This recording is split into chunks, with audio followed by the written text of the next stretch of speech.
This is CBC Nova Scotia News. Bereavement betrayal. A Nova Scotia mother says Air Canada ignored a refund plea for months after her child's death. Silent threat. A Nova Scotia landlord calls for mandatory radon testing in rental properties. And perfect ending. A cat rescued on the McKay Bridge during rush hour is reunited with her family. We're warming up for Tuesday. Lots of sunshine, but staying windy. Your full forecast is coming up.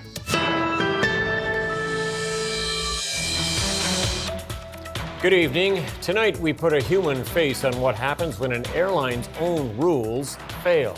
A grief-stricken Nova Scotia mother who never got to reveal a surprise gift to her daughter. The CBC's Rosa Marcatelli has this go public investigation. It was supposed to be a surprise trip for 10-year-old Lucy Monroe. Her mom, Becky Cable Monroe, booked flights in a hotel from Nova Scotia to Toronto to see Lucy's favorite pop star, Sabrina Carpenter. She would have been extremely, extremely happy. But sadly, Lucy never found out. She died in a boating accident about a month before the trip. I was going to tell her, and I kept that a big secret, and unfortunately I never got to tell her about that. As Cable Monroe grieved, a friend stepped in to cancel the trip. Booked through Expedia, the website quickly refunded the hotel and part of the flights, saying the remaining $700 would be covered under Air Canada's bereavement policy. But only half came back from the airline. It refunded Lucy's ticket, not her mother's. Cable Monroe says the airline ignored requests for an explanation. She says she considered giving up, saying it wasn't about the money. She just wanted an explanation. She didn't get one until Go Public got involved. Air Canada says she should have received a full refund, acknowledging its policy was not correctly applied immediately. Experts say this case shows a bigger policy problem. We'll call it a bereavement policy. It's not a bereavement policy.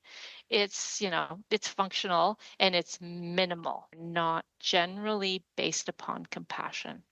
Air Canada says its employees are trained to be empathetic, saying what happened to Cable Monroe was due to a mix of factors, including issues accessing Expedia's booking number and problems with the online refund requests. After Go Public reached out, Air Canada refunded Cable Monroe. She says she's lost faith in the airline. Rosa Marcatelli, CBC News, Calgary. The search for an Australian woman who went missing hiking in Cape Breton Highlands National Park has been suspended. RCMP told emergency workers and volunteers to stand down on Sunday. 62-year-old Denise Ann Williams was last heard from on April 15th when she was traveling to Cheticamp. Her rental vehicle was found at the Parks Canada Visitor Centre near the Acadian Trailhead. Officials conducted an extensive 6-day air and ground search of the area. RCMP say they suspended the search after no new information was found. The Halifax landlord is calling for mandatory radon testing in rental properties in Nova Scotia. Isabel Tees says cancer-causing radon gas is common in the province, but there are no provincial or municipal protections for tenants. She wants that to change. Frances Willick reports. Radon. It's invisible, naturally occurring, and over time it can seep into buildings and cause lung cancer. It has never crossed my mind. If I hear something cancer-causing, I'm going to be concerned about it. But it's not just a homeowner problem. What about apartments and rentals? I live in the student neighborhood, and it has become clear to me that kids are moving in, they're living in basements, they don't know. Isabel Tees is a landlord in Halifax. She says many people don't know the risks or how to protect themselves. Tees wants the Residential Tenancies Act and municipal bylaws to force landlords to test and remediate if necessary, so that tenants are safe whether they know about radon or not. They could come back to the same apartment for 3 years in a row, 4 years in a row, and could be affected by radon, and they won't know until years later. Tees says if high levels are found, landlords should be required to fix it. Canada's guideline for radon exposure says if the average annual radon level in a building exceeds 200 becquerels per cubic meter, it should be remediated. Tees found high radon in 2 of her buildings. She hired a company to remediate it. They installed a pipe in the foundation with a fan that draws radon out from under the building and then vents it outside. It cost her about $2,000. You're preventing cancer. I don't know, $2,000's worth it, I think. The province says tenants can test their rentals, and if they find high levels of radon, they can approach their landlord. If the landlord refuses to fix it, the tenant can try to address it through the Residential Tenancies Program. But this community legal worker says the Tenancies Act can be difficult to enforce. A lot of these kind of issues are just left up for a tenant to make a claim about. And that puts a financial and a kind of administrative burden on the tenant. Radon test kits are available in Nova Scotia through public libraries, MLA offices, and the Lung Association of Nova Scotia and PEI. Frances Willick, CBC News, Halifax. The president of the Nova Scotia Teachers Union says a recent letter to his members from the education minister is causing concern. The letter says the opening of the annual hiring portal will be delayed to bring more expertise into the classrooms. Peter Day says teachers are worried about whether they'll have a job next year and if specialists will be moved to full-time classroom work rather than providing broader resources. We've seen it in the past where if there's a position, a teaching position that's open, that we take a specialized teacher or a resource teacher and put them in that position, in the traditional classroom position. But what happens there is the students that are most at need are no longer getting the supports that we need. Brendan Maguire is the minister. He says the purpose of the letter was to be open and transparent. He says his department is still in talks with regional centers for education to finalize plans. Local restaurant owners say they are facing difficult choices due to tightening immigration rules.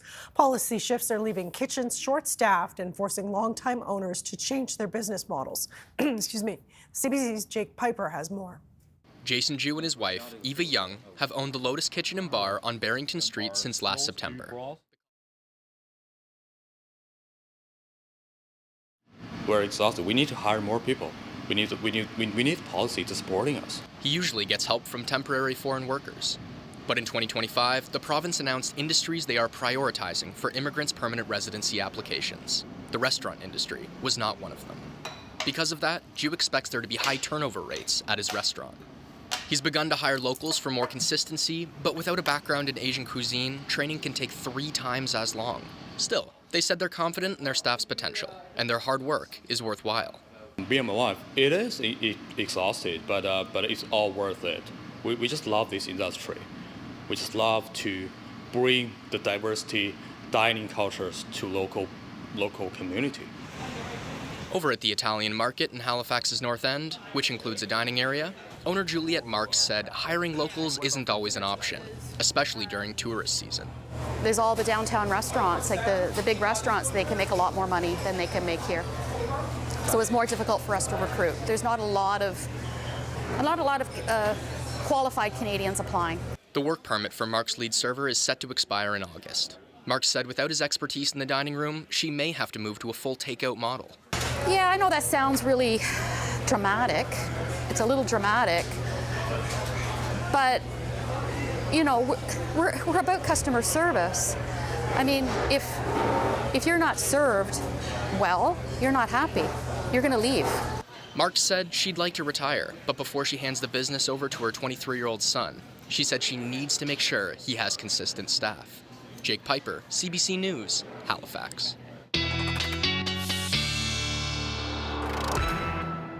All right, our first quick look at the weather forecast with Ryan Snoddon. Yes, and some messy weather yesterday. Yeah, absolutely. Wet weather, obviously, and then some snowy weather. We'll get to that in a sec. First, a look at these rainfall totals. This is the back-to-back system. So this is the Thursday night, Friday system plus the Sunday into Monday system, and some very beneficial rain. Widespread amounts in the 40 to 60, 70 millimeter range, and some pockets, 91 at Milton, 130 millimeters at Port Maitland. And yes, Port Maitland then turned white. This from Bill Curry yesterday.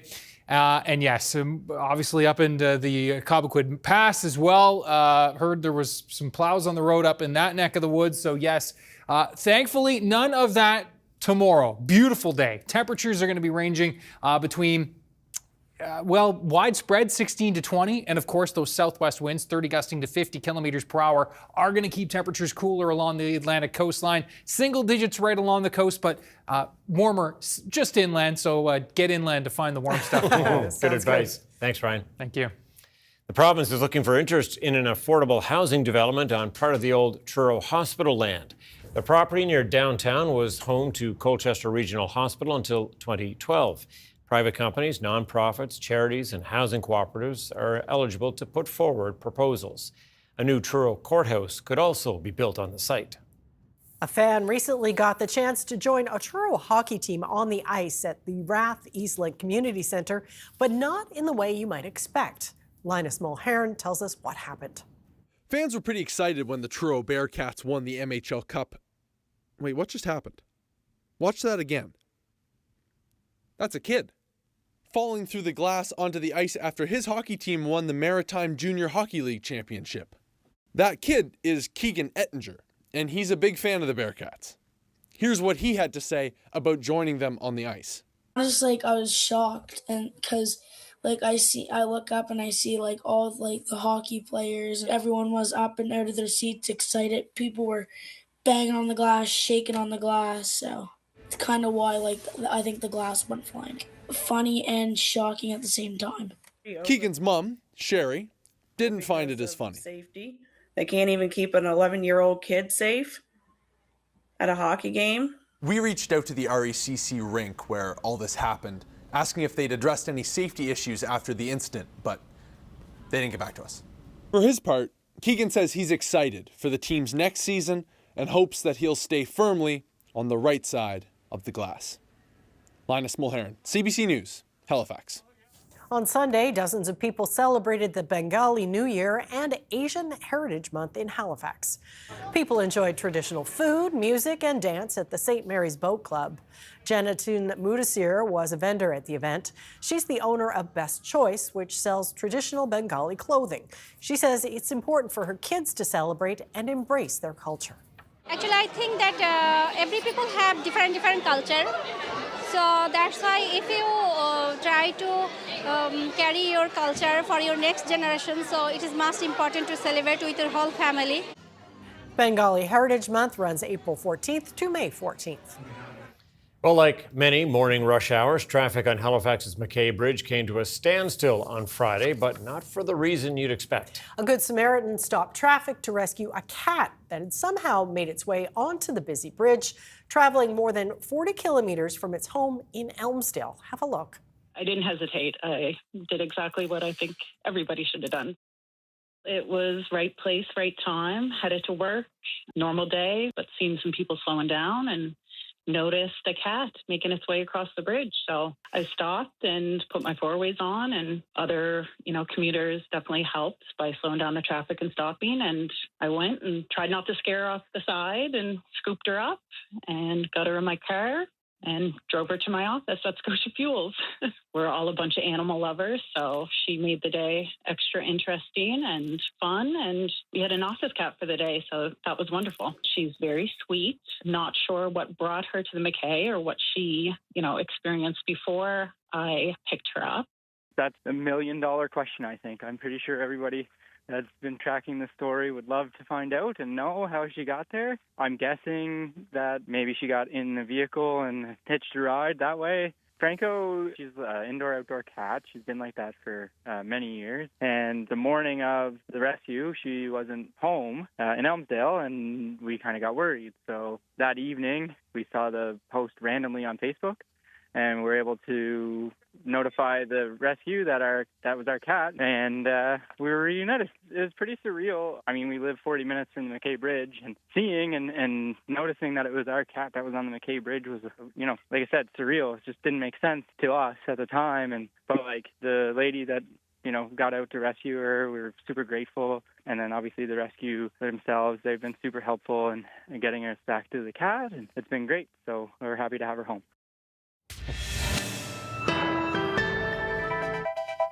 Yeah, one lucky cat, Yeah, you say? the cat came back. Maybe one less of its 9 lives. Maybe so, exactly. Ryan is up next with the full weather forecast. Stay with us.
Okay, well, after some wild weather, Certainly. nice to see the sun and more on the way. Yeah. Yes, the wind, though, is sticking around. The wind's sticking around, but yeah, the snow isn't. Amy was just commenting in the commercial break how beautiful the pictures of the snow were. Loves the snow this time of year, yeah. Yeah, doesn't everybody? Yeah. A tough sight for sure. And thanks to those who did send their snow photos in. Obviously moving forward, we're warming up significantly. We're into the 20s tomorrow, but that wind is, as you said, Amy, going to remain a factor. Let's first have a look at our time lapse for today. And starting with a few showers early on. This is Wolfville, and a beautiful, beautiful spot as always. Note the tide. Going to be going out there and then coming back in. Note the blue sky appearing this afternoon. But then in the last few frames here, you're going to see things clouding up once more and a few showers starting to roll in. Perhaps that time-lapse not going to get that far, but there's the live shot. So you can see the clouds have built-in couple of drops on the camera there. And as we look at the radar here in a second, you will see, indeed, the showers starting to come into central parts of Nova Scotia. Nothing too significant, but a few showers in the mix. There are those temperatures out there right now. We're ranging between 9 in Yarmouth and 7 actually is our coolest spot at Western Head. The hot spot right now, just inland at Lunenburg, 15 degrees. Pictou also at 15, that Caribou Point station. There are the winds. They have indeed been a factor all day, sustained 20, 30, and looking at some gusts, 40, 50, 60 kilometers per hour. We're going to turn the dial down on those winds through this evening into the overnight.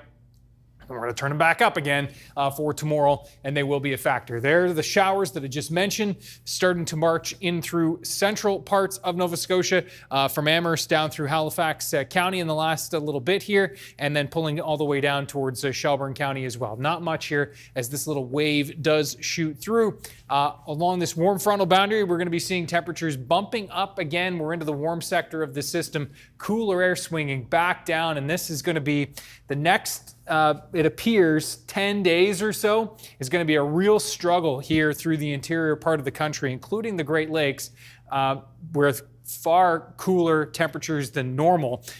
Despite you can see it's 19 right now in Toronto, 26 in Chicago, but that cold air is pushing in. We're going to be on the outer edge of that cold pocket, and so for us, it looks like it's going to be active. Lots of systems coming through, but I think our temperatures will ebb and flow and hopefully end up near seasonal. As we look at our temperatures tonight, anywhere from 6 to 8 degrees, as cool as 3 and 4 in low-lying areas, especially Colchester, Cumberland. Note another round of showers possible overnight tonight, and then for tomorrow, lots of sunshine. Temperatures are going to be beautiful for northern areas. But again, that onshore flow, it will be pesky tomorrow, and we'll show you here with the detailed forecast. So temperatures ranging between, let's say, 7, 8 degrees right along the coastline, just inland. It should be into the low double digits, but those water temperatures are still like 2 and 3 degrees. So they're having a huge influence, obviously. Beautiful day, though, for most of the island. 19 degrees for Antigonish tomorrow. Across that Northumberland shore, anywhere from 17 to 20 degrees. Cool in those onshore winds here through Halifax County as well. Looks like Metro, based on the high resolution models, should still be around 13 to 15 degrees in and around the peninsula and the Dartmouth, Bedford areas, but inland, even warmer, climbing into the high teens. Winds are near 20 tomorrow. And a similar story along the south shore. Temps are going to struggle along the coast, but will be really toasty inland. We'll be into the low 20s for the valley. Our hot spot tomorrow, likely Greenwood to Kentville, around 21, 22 degrees. There is Wednesday. Sluggish clouds, especially in the morning, but it does look like we will mix out to a mix of sun and cloud. Very similar type temperatures. Very similar winds as well. Sustained 20, 30, gusting 40 to 50 kilometers per hour. And then more rain. And yes, this will track through Wednesday night through Thursday. This looks set to bring around 10 to 20 millimeters of rain. So yeah, another beneficial shot. We will take it this time of year. Lingering showers, but a clear out through Friday. Looks like we'll hang on to the sun for a good chunk of Saturday, but increasing clouds throughout the day. Showers Saturday night into Sunday at this point, but we will keep you posted on that. All right, we can handle that. Yep, lots of variety there too. Okay, Yeah. thanks, Ryan. Thank you, Ryan. Well, dozens of artists showed off their best carvings at a competition organized by the Nova Scotia Wildlife Carvers and Artists Association in Dartmouth this past weekend. As carvers transformed wood into all sorts of animals, from ducks to seagulls and even dolphins and humpback whales. As Juliana Grillo reports, they're here for more than just flexing their creative muscles. Hooded merganser. Took me about 125 hours to do. That'll be my 8th duck I've done today. This will be the first time I've made it up to the head table, to take first, which is something we all strive to try and get to, which is I'm very happy with that.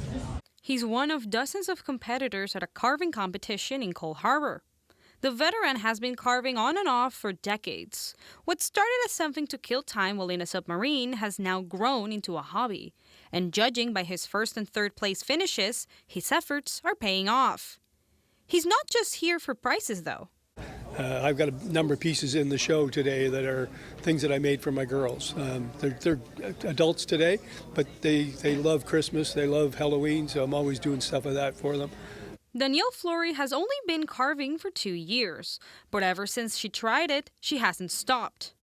I tend to be a hobby hopper, so I'll do a hobby, stick with it for, less than a year, move on to the next hobby, but I was looking for something that I could stick with long term and kind of grow within. It mixes all the things she likes: painting, sculpting, and wood carving. She also won an award in the novice category. David Rickey has been carving for 40 years. The Ontario native is happy to share his knowledge and passion with the local Carvers Club. Being moved to Nova Scotia from a different province just about 5 years ago, I didn't have the opportunity to belong to a club and where I was. And coming here and joining the club, it's been an enriching experience for me, absolutely. Ricky won first place in the expert category, all thanks to this duck. Juliana Grillo, CBC News, Dartmouth.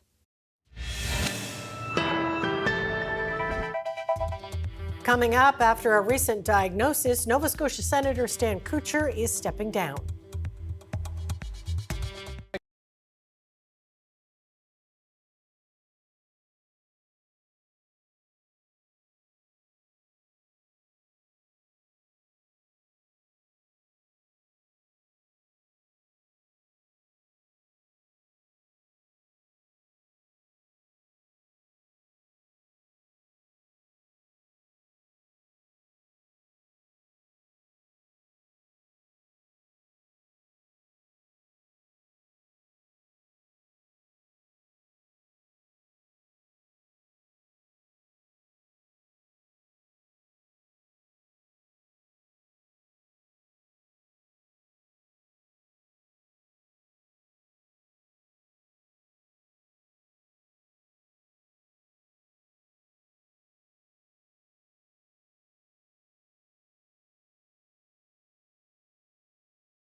Nova Scotia Senator Stan Kutcher is leaving his post early due to health reasons. Kutcher, a mental health expert, was appointed to the upper chamber in 2018. And Senator Kutcher joins us now from Ottawa. Very sorry to hear about your diagnosis. Can you tell us a bit about what you're dealing with and why it's forcing you to cut short your time at the Senate? Well, to make a long story short, I have severe and intermittent neuropathic pain that comes and goes and can be very, very severe at times, and accompanied by severe intermittent fatigue, which is left over from a viral illness. And that makes it impossible for me to carry out the duties that I need to carry out, the duties that I want to carry out in the way that I want to do the work, which is to the best of my ability. So because of that, I can't do it. How difficult a decision was it? It was very difficult. It took quite a while to come to the realization that I actually was at my best before date. And that's not easy for anyone, I think. For me personally, it was very, very difficult. I tried by slowing down a little bit, by giving up one of the committees that I sat on, which I really, really was looking forward to some of the work that the committee was going to do, focused on security and defense and on legislation alone. But even there, I realized that I wasn't being able to do my best, and I'm not a person that can do less than their best at any task that they take on. So I think it's time for someone else to take this position. I've had a privilege to be in the position. It's an incredible place to be able to serve Canadians in this way. But it's time for someone who can give the amount of time and effort that this position actually really takes. Any regrets? Yeah, I regret I'm leaving. I think the institution is in a phase of evolution, and I think it's evolving to a better place. Democracy is under challenge everywhere globally, and currently you can see what's happening in the United States. And the democratic institutions have to be able to be strong. They have to be able to help us govern ourselves, and they also have to be able to protect people from those that govern them. And the Senate is moving in a way that will engender trust from Canadians, and it's moving to establish independence from the party system that we use to choose our representatives, which I think is really, really important, because when a party takes over the institutions of a democracy, one party takes all of them over, it can lead to trouble, as we've seen in our neighbor to the south. So I will really miss being part of that work of evolving the institution to better serve Canadians. What was the toughest thing you had to deal with? What did you wrestle with the most? The toughest thing I had to deal with was the amendment that I made to the legislation on MAID, which said that mental illness was not an illness, which did not treat Canadians who had a mental illness in the same way that Canadians who don't have a mental illness are treated. And really, to my perspective, was a violation of the Charter of Rights and Freedoms. And that has given rise to a huge debate across the country, reminiscent of the debate we have on abortion, the same issues, just around a different topic. So that was one of the most difficult ones, because I stood up against a lot of paternalistic, I want to tell you what to do with your own body, even though you're competent, perspectives. And that was tough. That was really tough, and that continues to be really tough. But Canadians are engaged in a difficult debate, and we will, as a country, deal with this issue, whether it's done through Parliament or it's done through the Supreme Court. We will deal with it. There are many issues that I've been privileged to work on. Some of them I've been able to be successful and get things over the goal line. Other things I've not been able to get over the goal line. But that's the nature of the beast. It's the job that we have. Now, you have a farewell speech coming up later this week. How is that going to be for you? It's going to be really bittersweet. And at the personal level, I don't think I've ever had a better job. It's just been a delight for me to learn from so many amazing colleagues and to start to grapple with issues that I hadn't thought of before, but was able to bring my critical analytical thinking to them.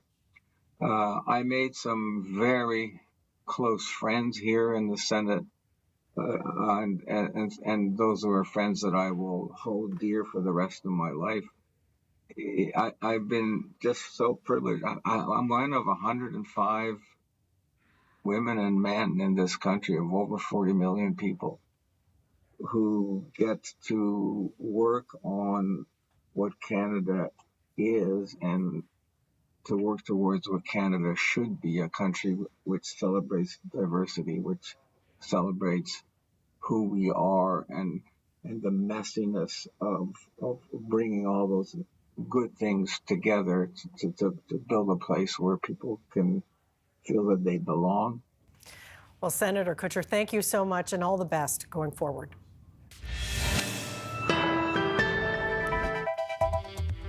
Coming up, there are conflicting reports from the U.S. and Iran on the latest escalation in the Strait of Hormuz. And Mark Carney wraps up a 2-day visit to Armenia, talking trade and global strategy with European leaders.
Welcome back. It's the first day of a new U.S.-led effort to restore traffic through the Strait of Hormuz. But there are already reports of new attacks in and around the area. The UAE says it's defending itself from Iranian missiles, while the U.S. says it has fired in response to Iranian attacks. Katie Nicholson has the latest from Washington. The U.S. president announced Project Freedom on Sunday, a plan to help guide vessels out of the Strait of Hormuz after rejecting Iran's latest 14-point plan. The U.S.-led effort, according to Central Command, is supported by guided missile destroyers, over 100 land and sea-based aircraft, multi-domain unmanned platforms, and 15,000 service members. Though this is not a naval escort through the Strait so much as a continuation of a multi-nation information-sharing, military and diplomatic coordination effort already underway called Maritime Freedom Construct. The U.S. said 2 merchant ships were able to pass through the Strait today. My hat's off to the merchant captains who made that decision to go evidently unescorted through the Strait. But Iran denies any ships made it through, and hostilities ratcheted up. The U.S. says Iran attacked its military and commercial vessels in the Strait, so it destroyed 6 small Iranian attack boats. And Gulf neighbors, Oman and the UAE, reported new attacks. The Emirati Ministry of Defense reported its air defense systems engaged more than a dozen missiles. And a fire at a major oil district was blamed on an Iranian drone attack. And a South Korean vessel was also hit and caught fire. These renewed hostilities ramping up worries about the fragility of the April 7th ceasefire between Iran and the U.S. Trump told Fox News this afternoon if Iran attacks any U.S. vessel working on Project Freedom, quote, they'll be blown off the face of the earth. Katie Nicholson, CBC News, Washington. Prime Minister Mark Carney has wrapped up his visit to Armenia after representing Canada, the first non-European country to attend the European Political Community Summit. While the main focus was on strategic cooperation, there was also renewed commitment to help Ukraine in its long fight against Russian aggression. Rafi Boudjikanian reports. Dear Vladimir, again, you have all of Canada behind you. Another meeting between Mark Carney and war-weary Ukraine's President Volodymyr Zelensky. We have to push Putin to the peace, to diplomacy. At the European Political Community Summit in Yerevan, Carney has announced some $270 million for Ukraine in it's resistance against Russia. The munitions are being made available. Munitions, a broad, loose term, being made available by the Americans. So it's a question of financing and getting them there. We're doing that. We're getting them there. Zelensky's presence here in a country that's been a traditional ally of the Kremlin for years is not meant to be a provocation for Vladimir Putin, says the European Union Council president. The war in Ukraine is not only about Ukraine. It's about the important universal values enshrined in the United Nations Charter. But it was on the same day a building in Moscow was struck by a drone, and as Armenia's prime minister pushed for a pivot to the west for his country. It is a big honor for us to host this 8th summit of the European Political Community. EPC format is very, very important. Canada invited by Pashinyan and Costa in part, they say, because of its support for Europe and because they expect Ottawa to step up in a turbulent world. We need to uphold multilateralism, and we need to develop a multipolar partnership in order to ensure peace and prosperity in the world. Next steps on that front, a Canada-EU summit, this time in Canada by the end of this year, and an invitation for Carney to address the European Parliament. Rafi Boudjikanian on CBC News, Yerevan, Armenia. 4 Canadians are among those stuck aboard a cruise ship in the Atlantic where there's a suspected outbreak of hantavirus. The potentially deadly infection is linked to rodents. And so far, at least 3 people are dead and several others are ill, with 1 hantavirus infection confirmed so far. Lauren Pelly has the latest. This is day 15 of my Atlantic Odyssey. A luxury cruise to some of the world's most remote locations has turned into a horror show. I am currently on board the MV Hondius. We're not just headlights, we're people. people with families, with lives, with people waiting for us at home. You could really start to feel the change in weather. This American travel blogger is among roughly 150 people, including 4 Canadians, stuck on board the MV Hondias after multiple passengers and crew are suspected to have caught potentially deadly hantavirus. The crisis began on a month-long trip from the southern tip of Argentina to multiple remote islands in the Atlantic Ocean. A route spanning more than 6,000 kilometers halted at Cape Verde on the coast of West Africa amid the suspected outbreak. All we want right now is to feel safe, to have clarity, and to get home. Hantavirus infections don't happen often. The virus typically spreads to humans from infected rats and mice, including here in Canada. This is a good reminder to wear a respirator while you are sweeping out any old mouse droppings because you don't want to breathe in those inhaled aerosols. Flu-like symptoms can take weeks to appear. In some cases, the disease progresses rapidly with a high death rate.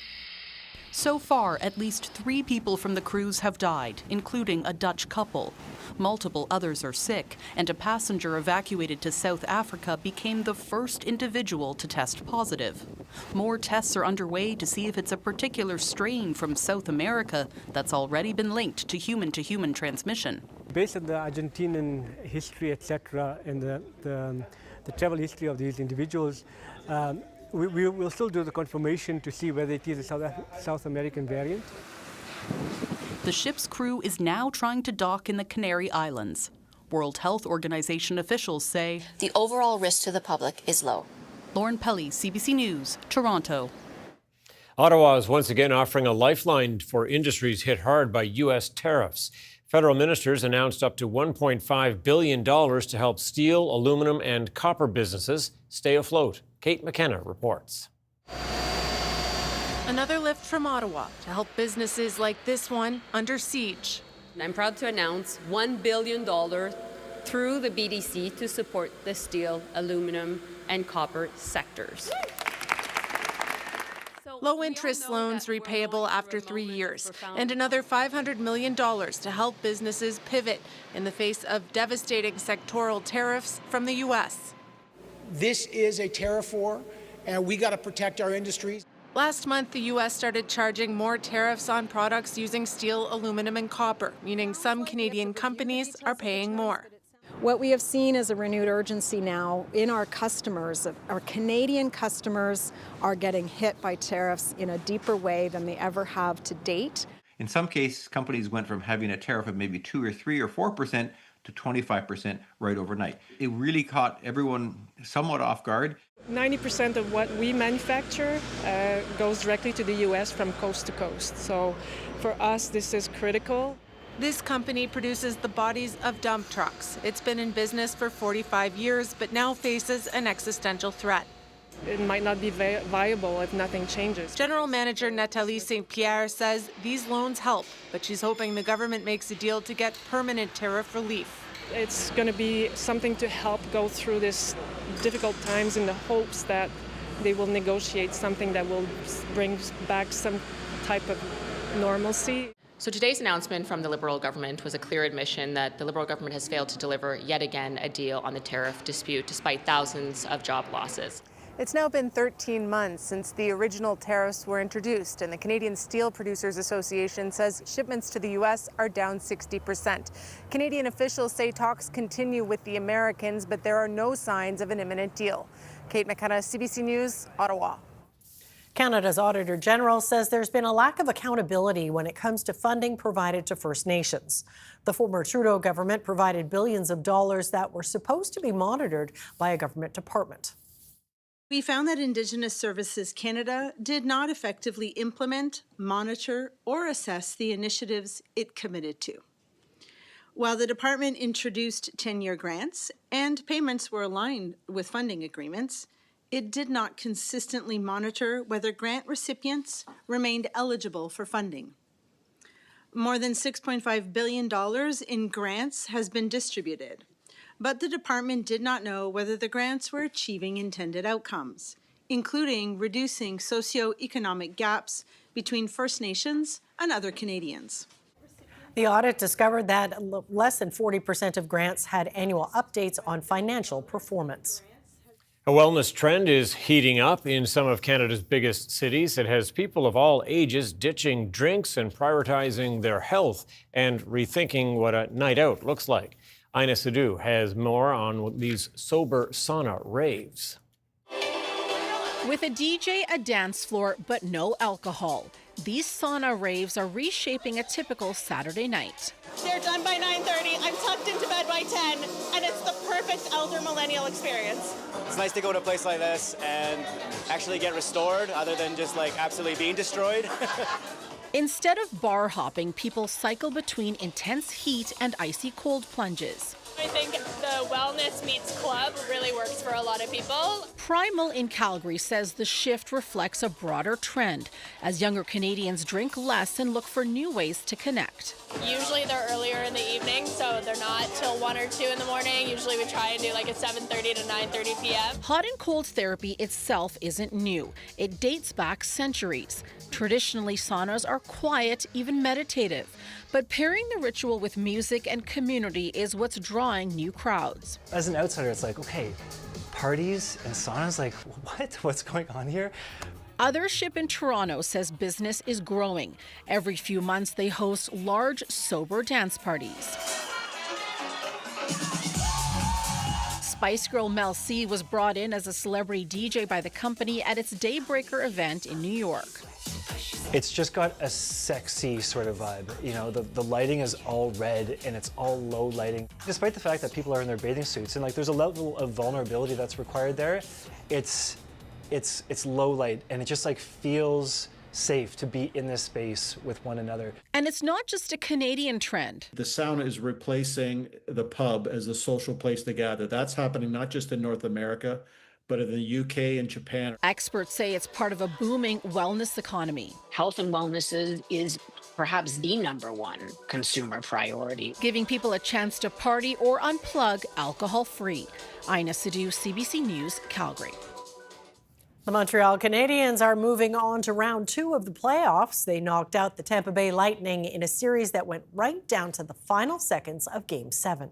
And Jake Evans against Nick Paul, bouncing it back. Kucherov a shot, it's blocked, it's knocked out, and Montreal is bound for the second round to meet the Buffalo Sabres. The Habs killed off a Tampa power play as regulation time ran out. The final score, 2-1. A hard-fought win and a thrilling series, each game decided by a single goal. With the Edmonton Oilers' elimination last week, the Habs are the only Canadian team still in the running for the Stanley Cup. They'll start round 2 against the Buffalo Sabres on Wednesday night. Canada's main stock index lost more than 250 points today, weighed down by losses in the consumer cyclical sector, while U.S. markets also lost ground. Here is a look at the numbers as we head to commercial break.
All right, back to wrap things up tonight with a pretty picture. Yeah. Signs of spring or signs of snow? Signs of spring. We had our snow picture earlier. We're done with that now. Okay. Yeah, sure. In the rearview mirror, Certainly hope we're done with it now. Have a look. We're going to zoom in on the metro area. This is in Dartmouth, and a beautiful shot here. Oh, yeah. Sure sign of spring right there. Love that yellow. And note the bee inside. Yeah, that's right. I didn't see that. Yeah. Have a nice feed. Thanks to Sandy for sharing this. Ryan's picks at cbc.ca. As we look at the forecast for tomorrow, I think the bees will be buzzing with temperatures in that widespread 18 to 22 range. But again, cooler along that Atlantic coastline. And the bees will be fighting with that southwest wind gusting 40 to 50 kilometers per hour. So it will be quite breezy.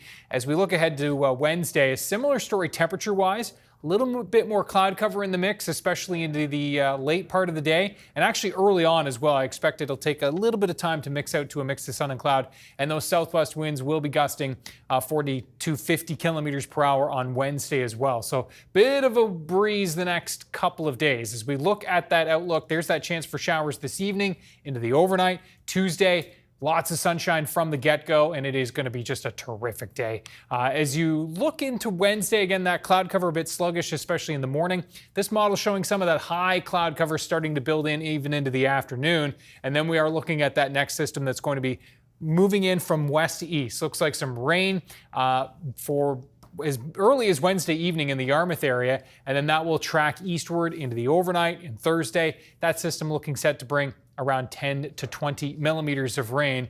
That will then clear away as we move slowly but surely, at least throughout the day on Friday. Some cooler air behind that system. And then temperatures kind of near seasonal into the weekend. I think Saturday should have a little bit of sunshine in the mix based on things right now with some showers late Saturday into Sunday. All right. Sounds good to me. All right, a city famous for 24-hour shopping malls and workplace hustle. Hundreds of people in Seoul, South Korea showed up at a park for some competitive napping. Yes, the city staged its third annual spring power nap contest. Officials measured participants' heart rate to make sure they had deep, peaceful sleep. A retired man in his 80s ended up taking the title of top napper.